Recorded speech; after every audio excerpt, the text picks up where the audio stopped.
score back. Ipapakita na yung score niya. Malapit na. So, abangan na natin.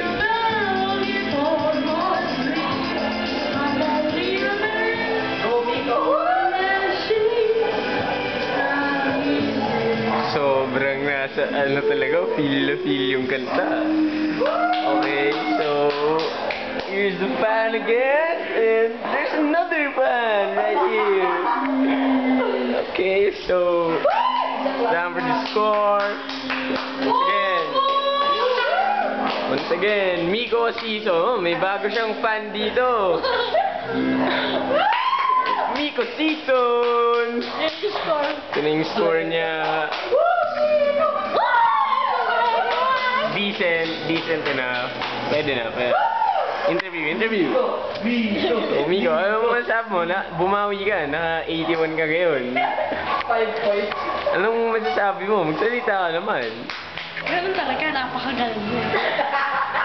Pero, ang highest mo, 89, nakita namin. Hindi, 92. Eh, lupang hinirang lang yun. 90. Saan? Hallelujah. Pakita mo muna. Sige, ulit. O, sige. Yan naman po.